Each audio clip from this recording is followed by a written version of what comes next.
Oh, hello, everybody. How you doing this wonderful Friday?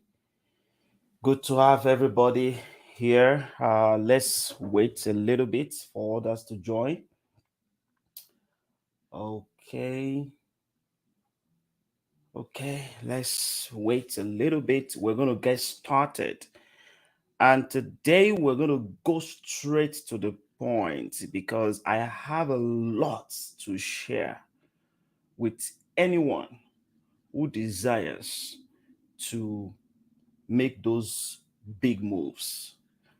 Today's conversation is going to be an exciting one because right now we're live on Instagram, we're live on Facebook, we're live on YouTube, we're live on many platforms on Facebook.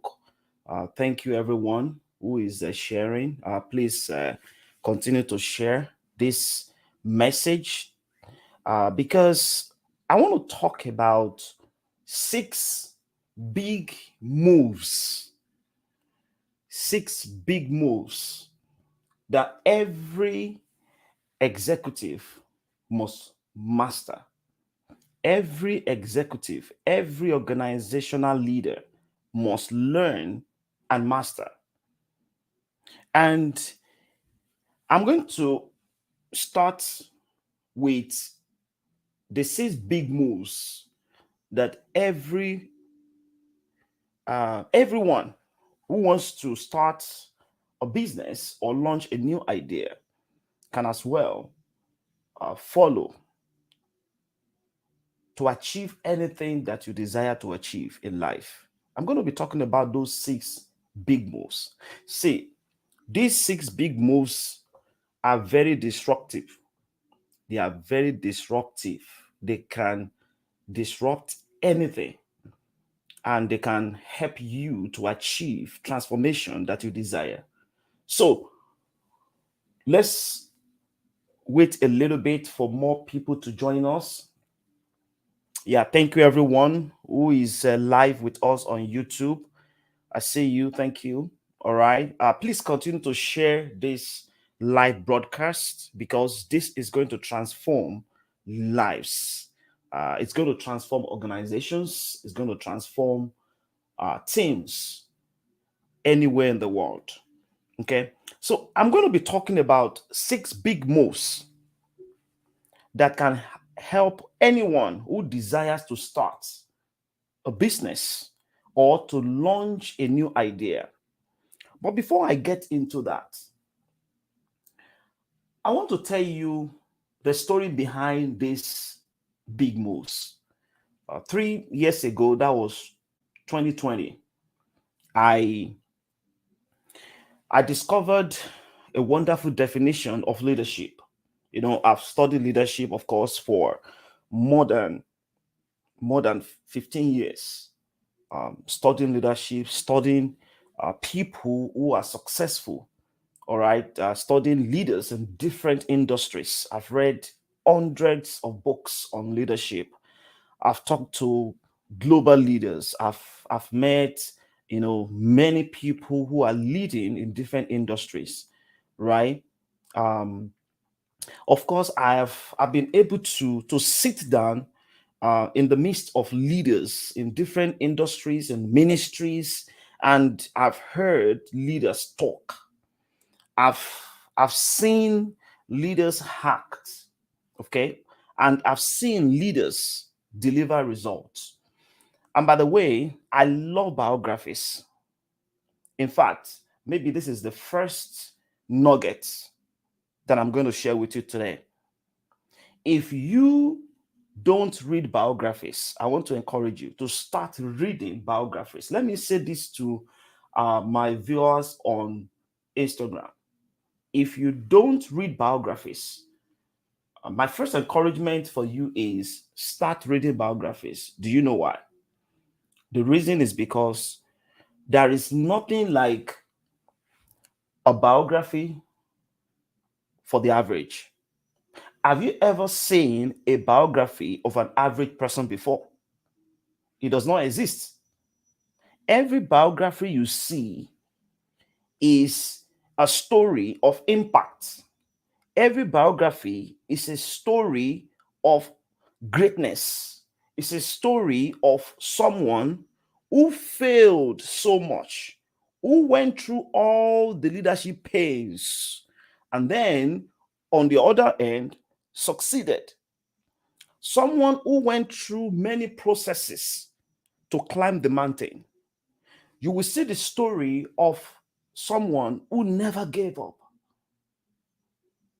You can never see a story of someone who wakes up in the morning, eats, sleep, and then, start chatting with friends, watching TVs all day, all night, maybe just work for 40 years and then get tired and then retired and then die.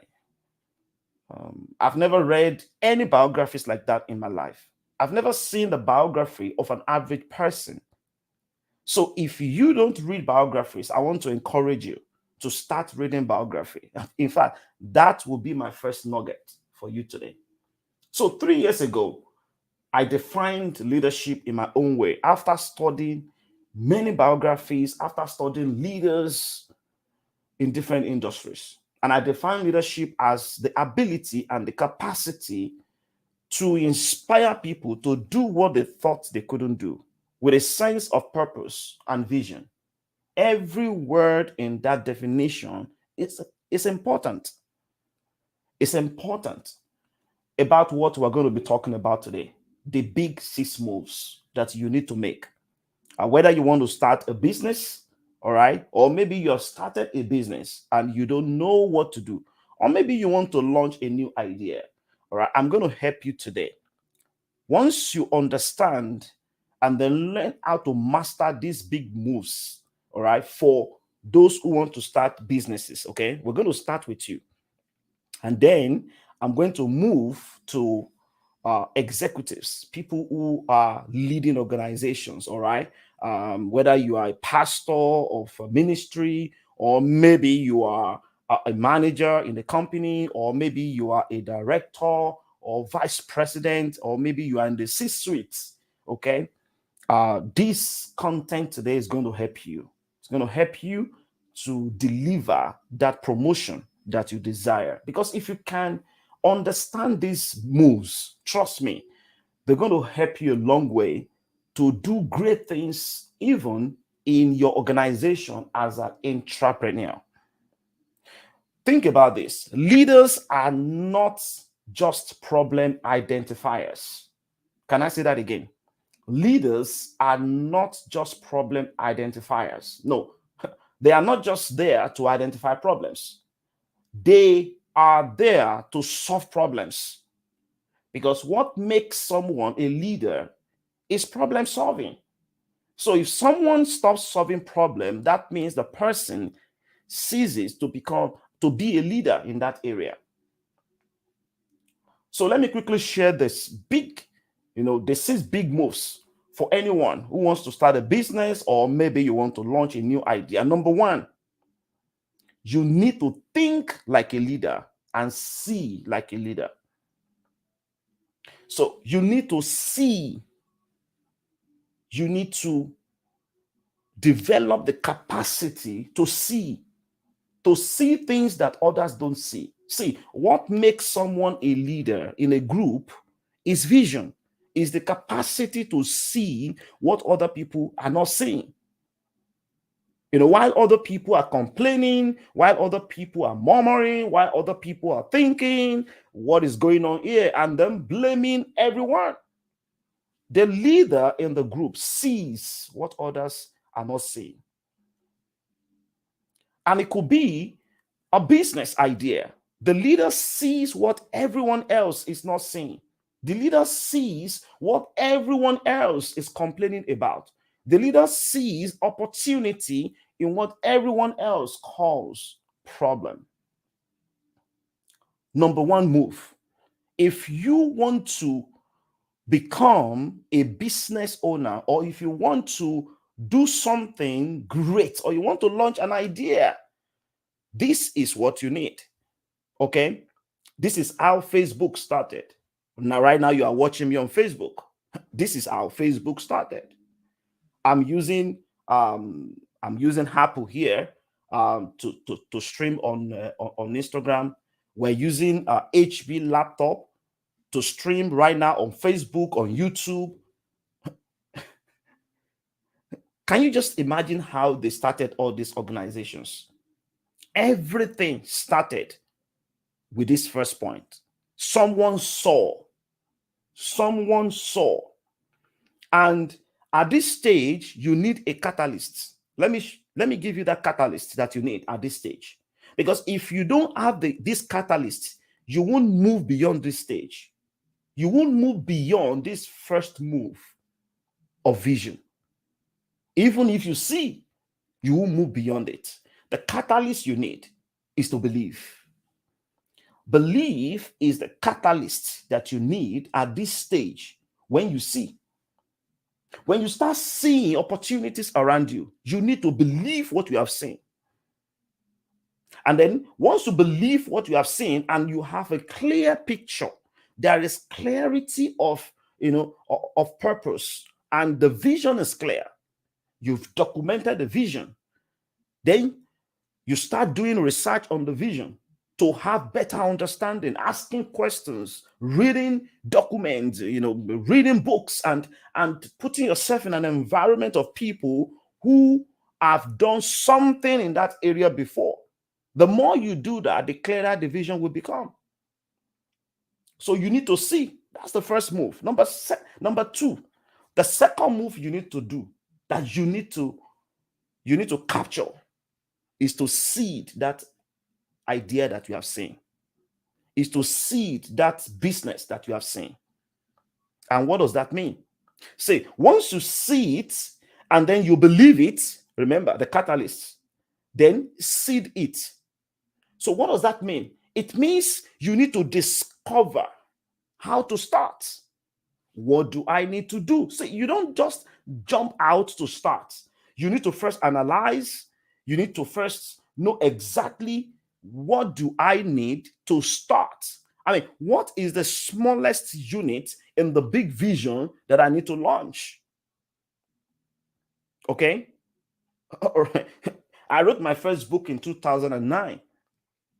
And that same book is in probably like around 25 major cities across the world.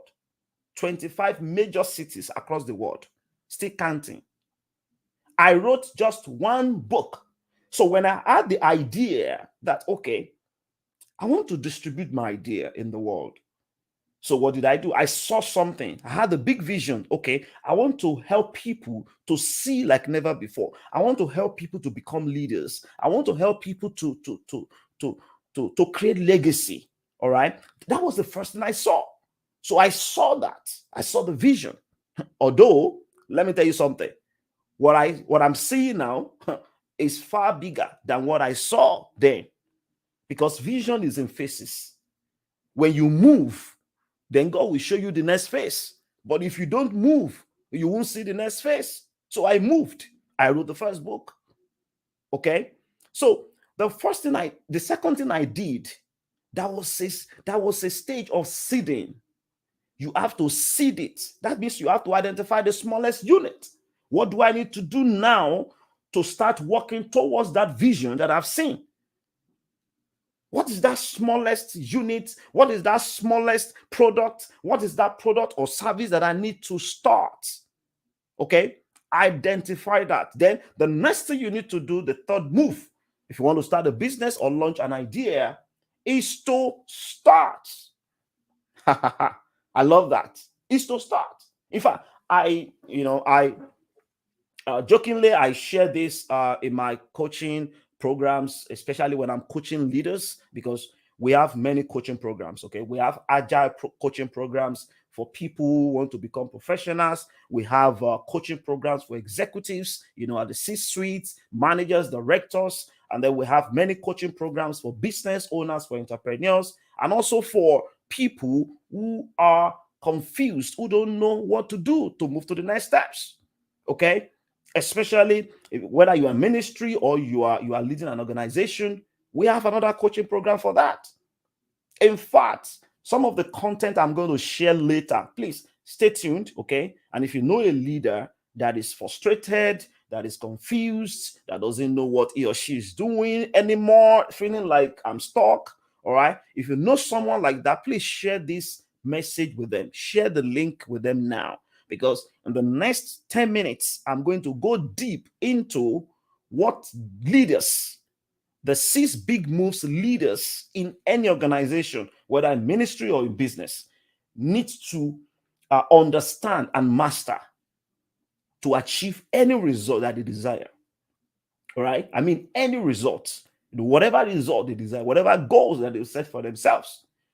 I'm going to share those big systematic moves that they need to make. So remember, number 1, see it. This is for business people, those who are starting business or launching a new idea. Number 1, see it.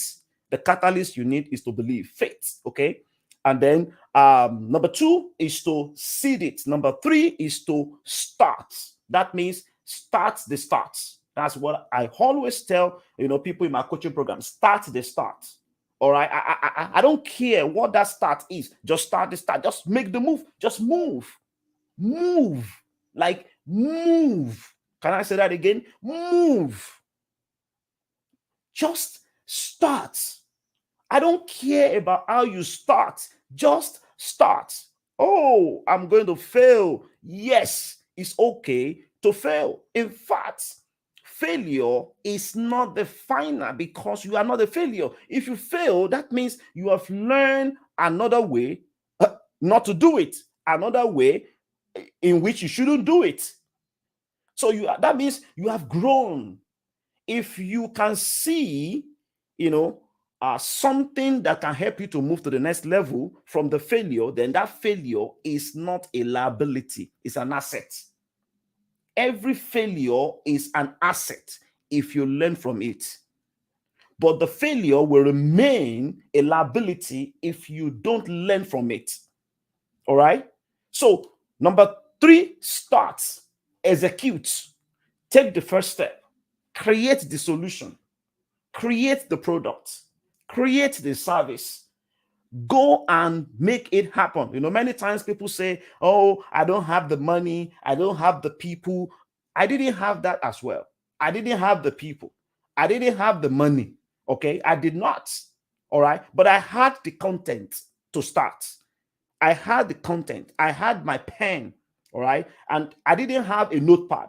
I'm talking about 2008, 2007, 2008, when I started this, this idea.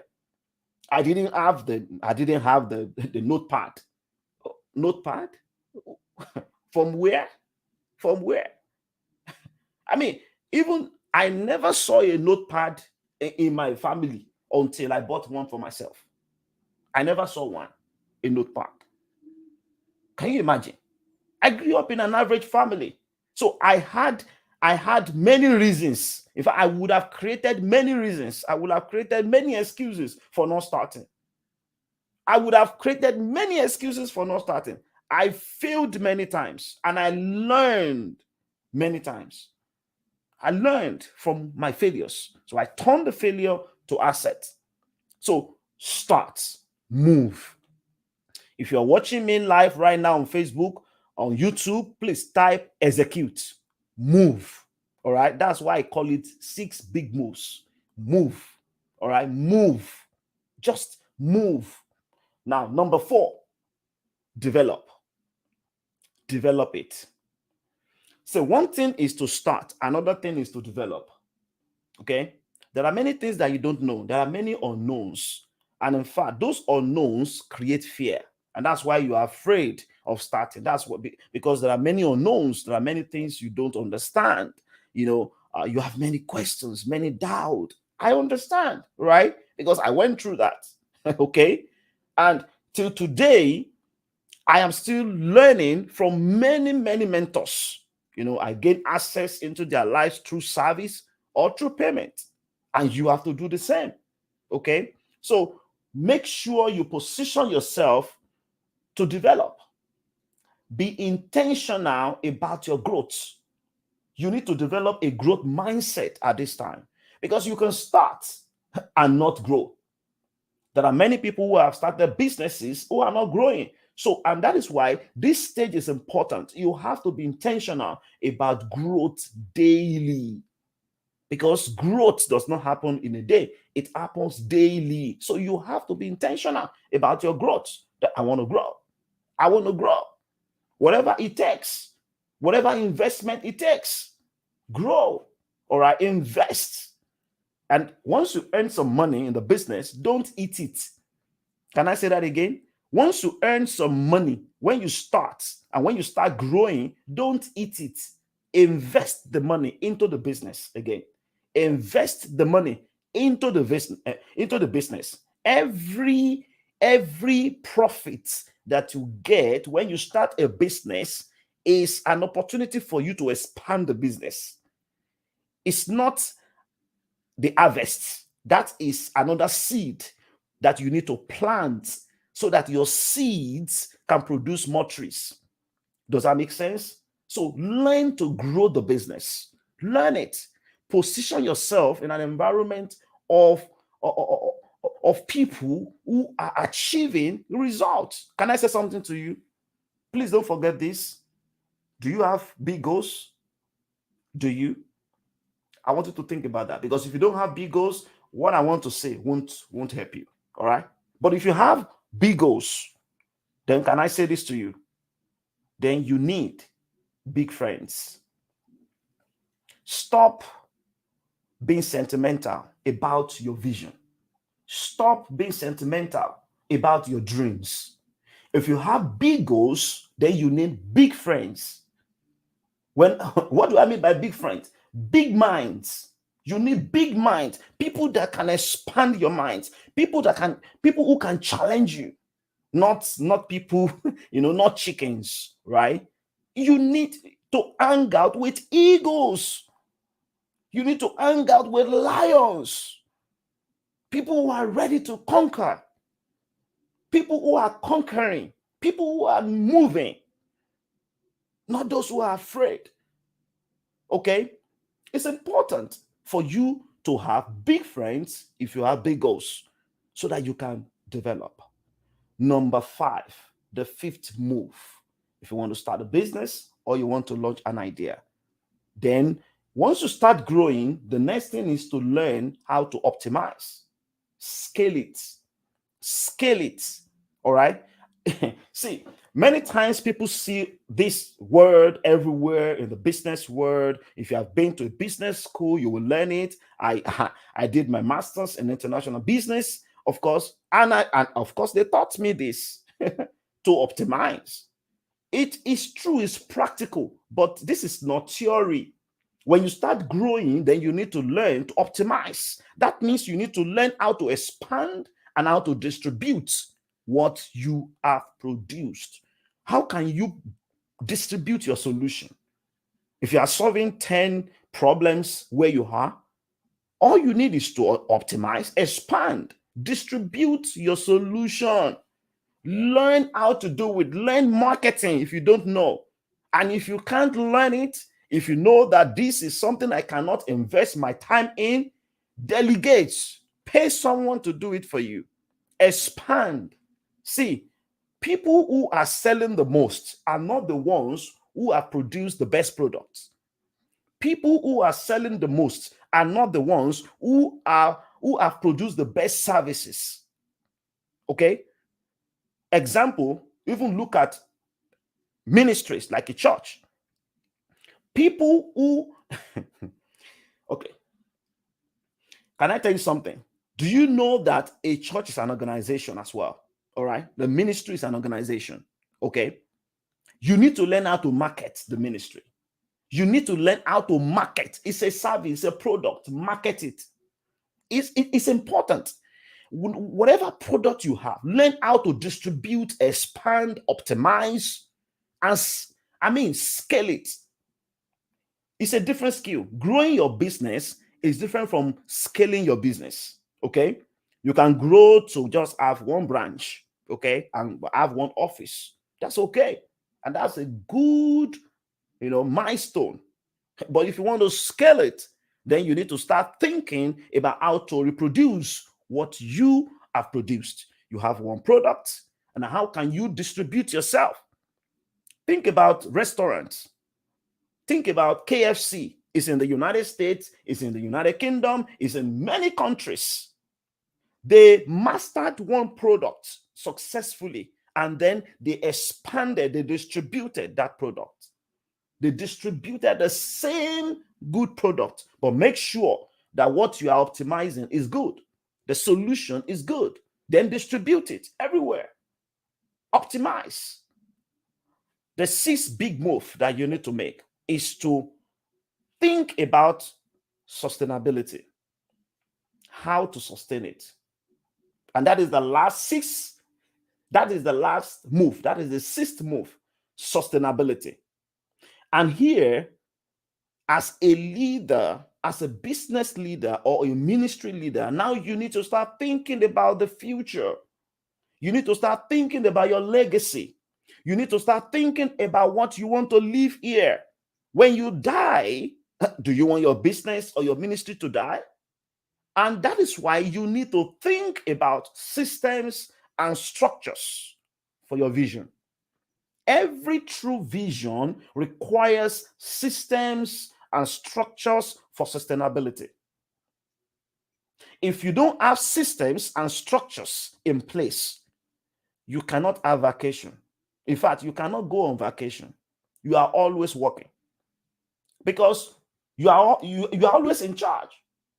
You are the one who's answering all the questions. You are the one who is in charge in every department.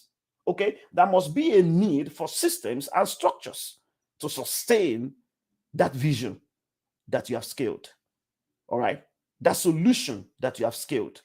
This is very paramount. And if you don't understand this as someone who is starting out there, who is starting a business or starting in any organization, this will frustrate you. If you don't create a system that works or a structure that works, you'll be frustrated. And that is why today we have many people who are frustrated, many leaders who are frustrated, tired, and they feel like this is hard. And I get it. It's hard. It's really hard if you don't have a system and a structure that works. And by the way, if you have one, learn from people who have succeeded. There are people who have created systems, learn from them. Now, that will take us. And by the way, before I move on, if you're there and if this is helping you right now, I want you to just type, yes, it's helping me. If you are watching us live, type, yes, this is really helpful. Okay. Thank you for everyone watching live on YouTube. Okay.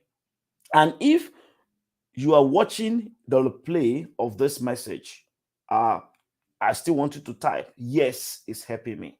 All right. Because I don't want you to just learn this content. I want you to think about the application of this content. Think about the application of this content. I am sharing from my heart what I have used, what is helping me today, and how you can as well use it. See, there is nothing new under the heaven. Okay, if you're not a Nigerian, there is a university in Nigeria, and I want you to go and Google this university, Covenant University. Before this university was started, the chairman of the university, Dr. David Oyedepo, he did something. He traveled globally. He sent people out globally. And he went out to research on 9 successful and global universities. Universities that are leading in the world. He selected 9 of them. And he went to read the biographies. He went to study the biographies of all these 9 universities. He studied how they failed. He studied where they did wrong. He studied how they are succeeding. He studied the systems, the structures. He studied what they are doing today to remain in the industry, in the when it comes to educational institution. He studied everything. Can I tell you something? He documented everything that he discovered. He documented all the research and then went back to implement everything that they got from their research. They started a university. Today, the same university today is one of the top universities in the world today. One of the top universities in the world today. Can you just imagine? See, this university overtook many universities that started before them. Many of them, the university overtook them. See, it is not about when you start, it is about the foundation that you create before you start. It is not about the vision alone, it's about the knowledge of your vision. Because there are many people who are great in seeing, who are great in analyzing, but they are not interested in building capacity. You cannot grow beyond your capacity, and that is why capacity building is important. So I'm going to end there. For this is I believe that you have learned something if you are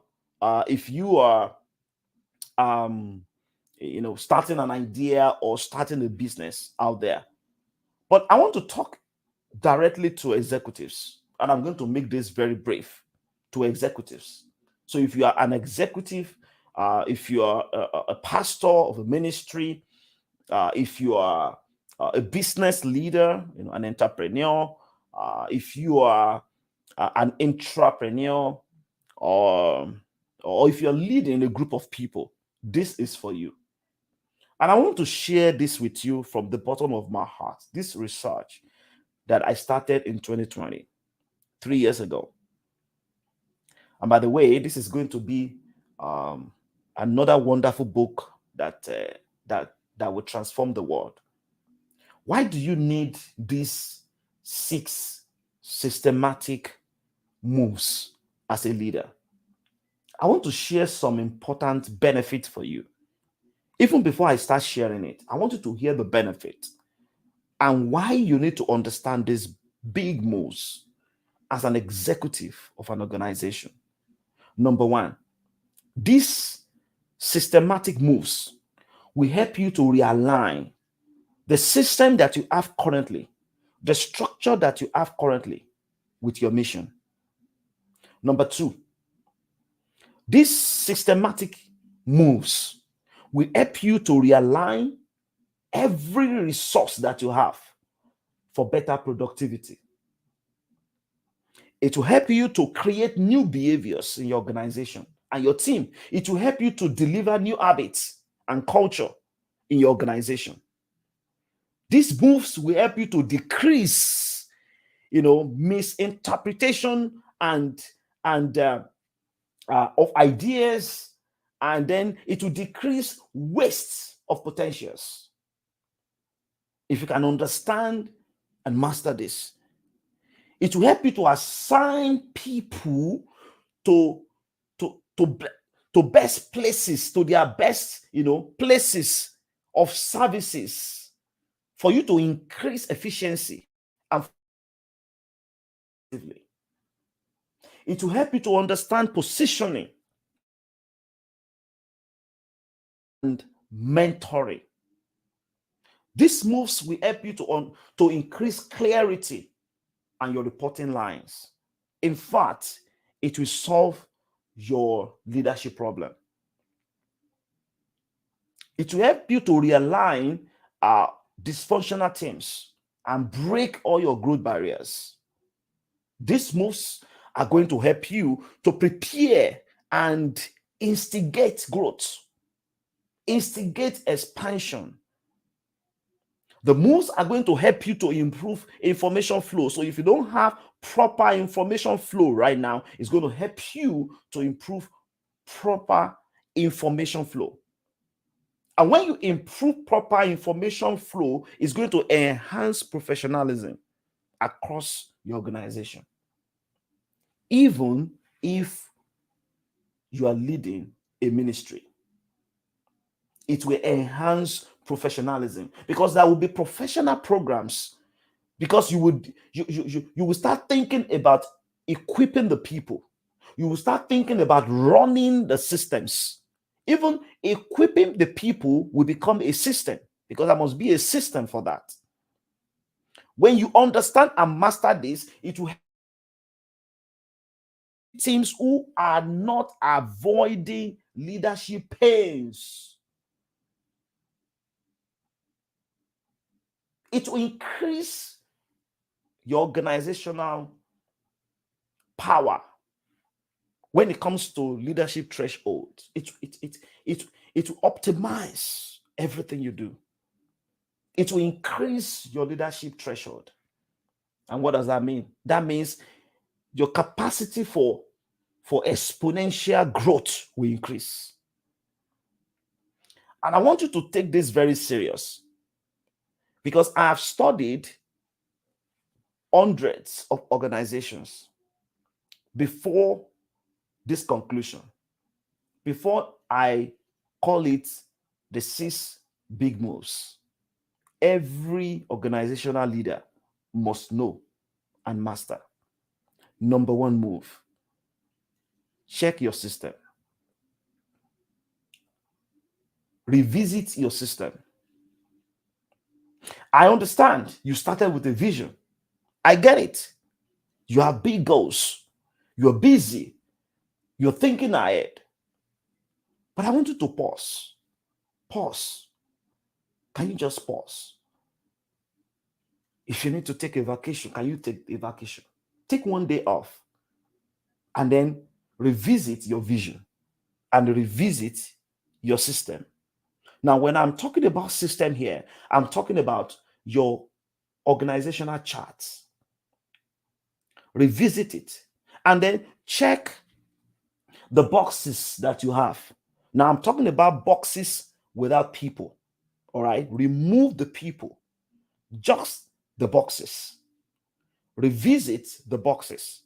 Check the responsibilities. If you have hired people to deliver these, invite them to review with you. Review the boxes and their responsibilities. Do you have the right system? Do you have the right system?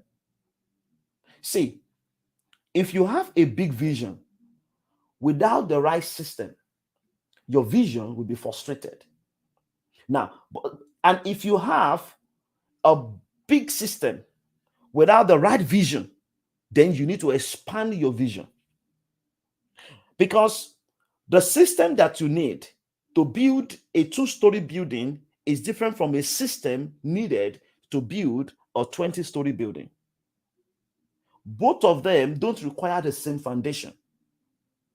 So the bigger your vision, then the bigger the system.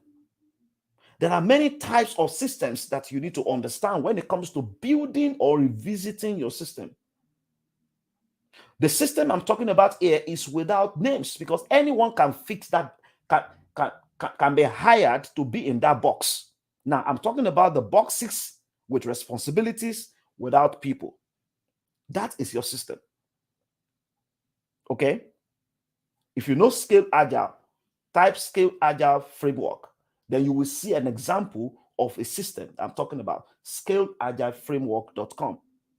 You will see a system with names and responsibility, with boxes and responsibilities without names. Revisit your system, revisit your organizational chart with boxes, and clarify the responsibilities. If you have hired people, I'm saying this again. Now, invite those people you have hired to review it again and again, whether you are leading a ministry or a business. Number two, think about reviewing your structure. What kind of structure do you have? See, there are different types of systems and structures. We have simple systems. For example, if you have a very small organization, you don't need anything more than a simple system. All right. Or let me say you have many branches. Okay. You could have simple systems or simple structures in different countries or different organizations. It depends on how you have created your system. So let's say in a very small store, you need a manager in the store, you need the accountant in the store, you need the you are the CEO, and then you need few people who are doing the work. So the manager oversees maybe 4 or 5 people. That is a simple system. We have functional system, we have divisional system, and we have matrix. We have network system. When you have vendors and people who are delivering the work for you, you use a network, a structure. There are many other systems. Watch out for my book. All right, everything is going to be stated in the book, and when and how to implement each of these structures. So revisit your structure. Who are the people that you have in your system? Who are the people who are filling those boxes? Are they delivering according to their responsibilities? Because if they are not delivering according to their responsibilities, your vision will be jeopardized. Okay? So you need to have people who have capacity to deliver the vision. And this is very important. Okay? Your structure will determine the movement in your organization. Number 3, you need to build a team and build teams. Okay? Most people don't understand this. They just hire people without making sure that everyone is working together as a team. Okay? People don't leave organizations. People leave people.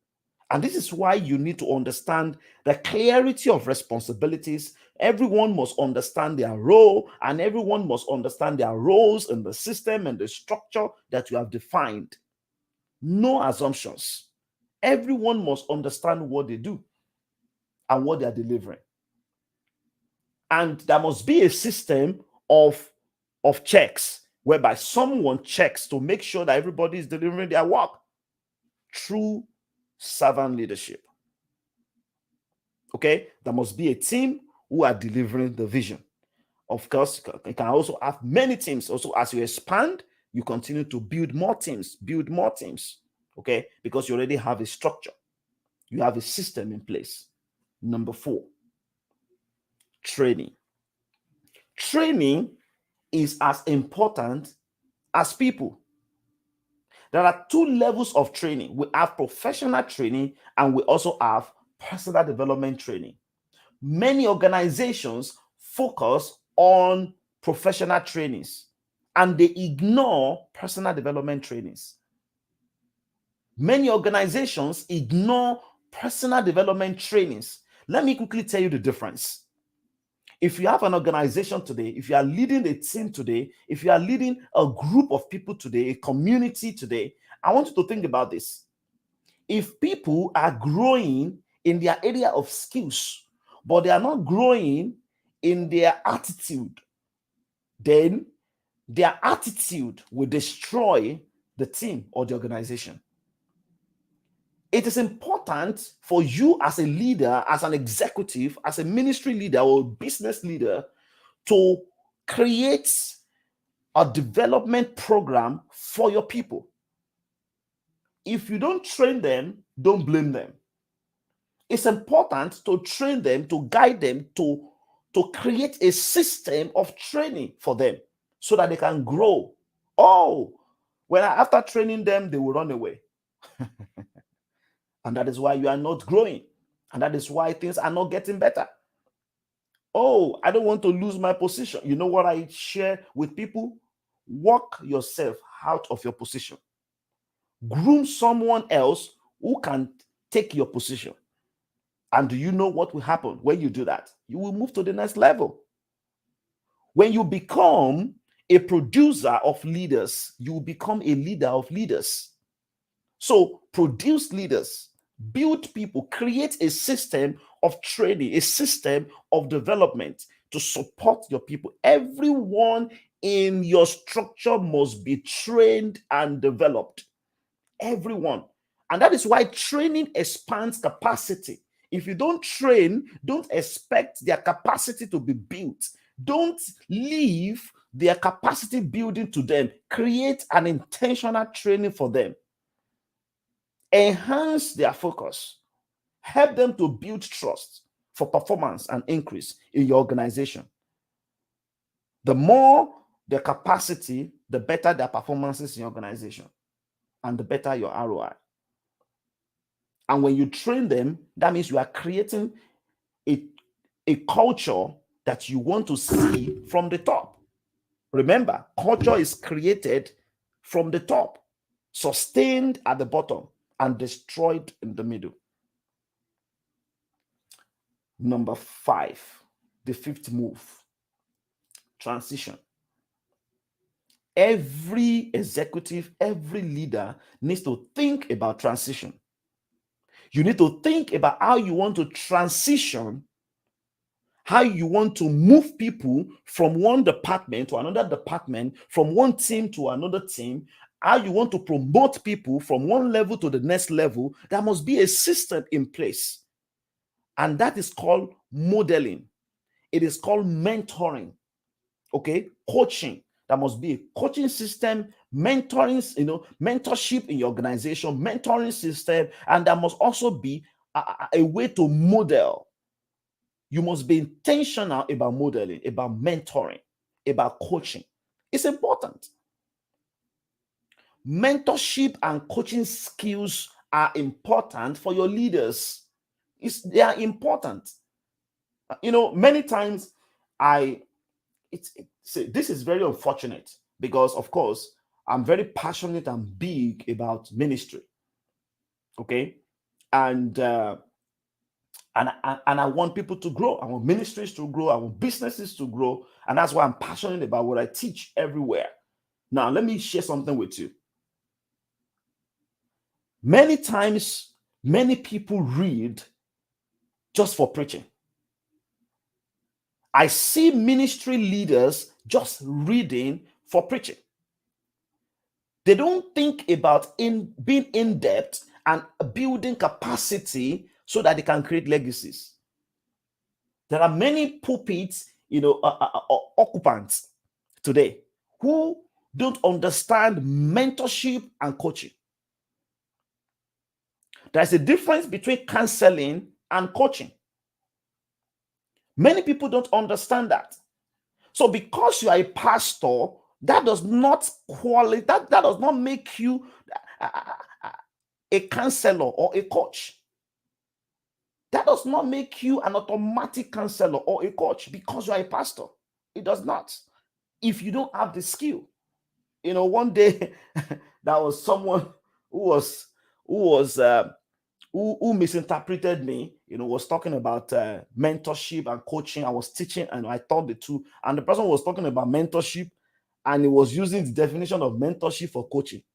And the person was quoting me. I'm like, no, you didn't learn that from me. You didn't learn that from me. This person I'm talking about is a pastor, but he does not understand the difference. It's important to learn it, to be intentional about acquiring these skills. So what does that mean? So how can you develop this system in your organization? Okay, follow these steps. Number 1, I do it, modeling. Okay, I do it and you are doing it real good. Okay, you're modeling it. Number 2, I do it, you watch me.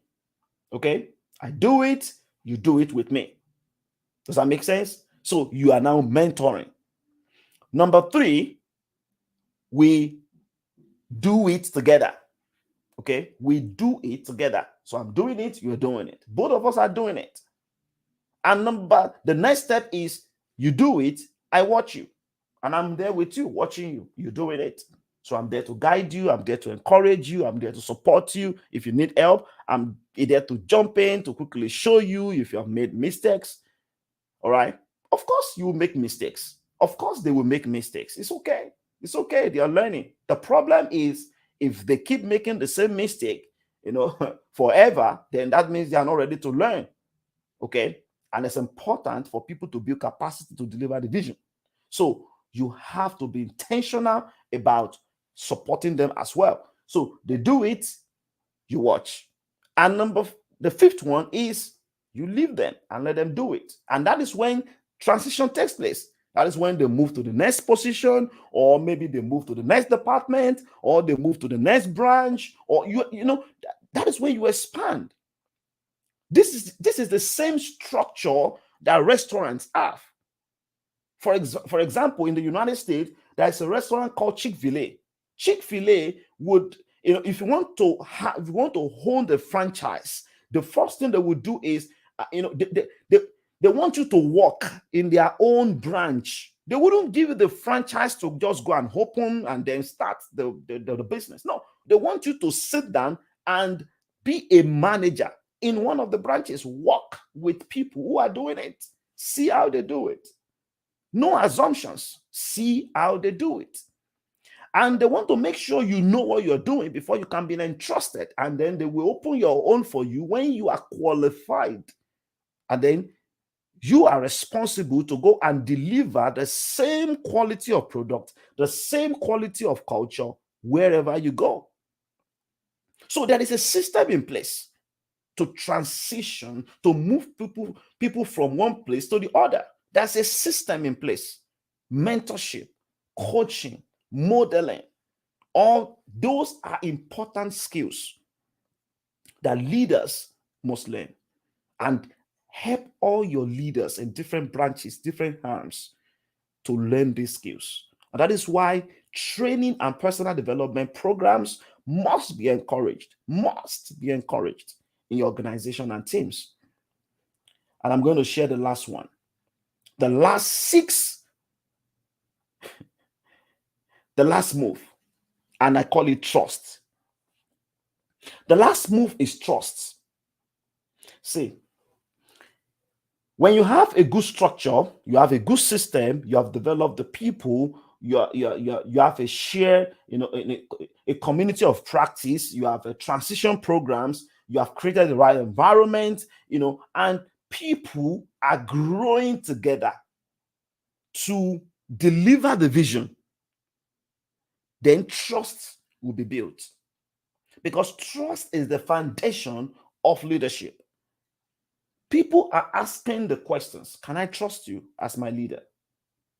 Do you care about me as my leader? Can you help me as my leader? Those are the three questions that every follower is asking the leader. Even if they are not talking about it, they are thinking about it and they are processing it every time. Can I trust you? Can you help me? Do you care about me?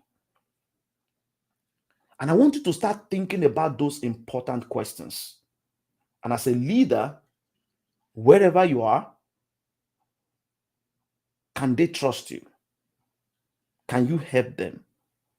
Do you truly care about them? Think about those 6 big moves. Number 1, revisit your system. Number 2, revisit your structure. Number 3, develop a team. Okay? See, how they come into your organization is very key. How they come in is very key. Check your process. Check your process. How do people get hired into your organization? That's important. What is the quality of the people that you have in your organization? What are your criteria? Okay, those things must be revisited no matter how big your organization is. Number 4, training programs. You must have both professional and people development training programs. Number 5, transition. Okay, you must understand the 5 steps under the transition. and you need to put them under the umbrella of modeling, mentoring, and coaching. And the sixth one is trust, because trust is the foundation of leadership. And as I leave you today, I want to leave you with these 5 restructuring dynamics that you need to focus on in any team and in any organization. I'm going to leave you with this. And I want to encourage you to take action about what I'm sharing today, because this information is a game changer, can transform everything. Okay. Number 1, 5 restructuring dynamics that you need to focus on today. Number 1 is personal. What are your excitements and fears? You need to think about that. What are your excitements and fear for restructuring, for letting go some people, for hiring new people, for retraining the people? What are your fears? What are the things that you are going to lose?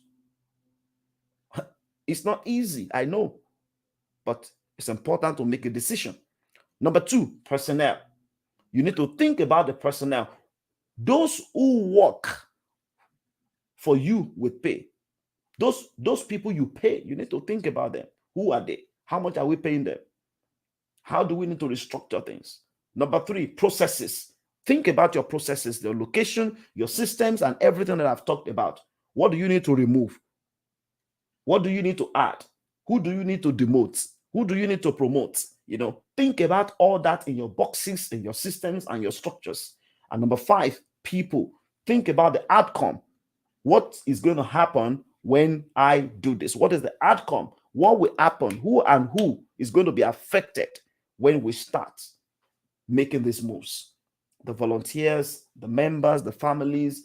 Think about the transitional plans and the processes and everyone that is going to be involved in this process that is going to be affected. All right. Think through all these 5 P's. They are very important. And I want to encourage you today that you should put people where they belong. Okay. Put people where they are strong and train them. No assumptions. Always remember, if you don't train them, don't blame them. Always remember, as a leader, if you don't train them, don't blame them. If your system is not standing right, don't expect your vision to be built, because the foundation must be strong. And as far as you can see, it's possible. Thank you so much for joining me live today. Everyone watching me on YouTube and on Facebook, thank you. And this is a wonderful Friday. I want to say a big thank you to you. Just wherever you are in the world, don't just listen to what I have just taught you. Don't just document. Take action. Take action. Take action. Do something about what you can do. All I can do for you today is to share this content with you. All I can do for you today is to support you with this information. All right. A research that has taken me more than 15 years, close to 20 years, is what I'm sharing with you free of charge. And the ball is in your court. And I'm encouraging you to take action. Thank you so much and have a wonderful weekend. God bless you.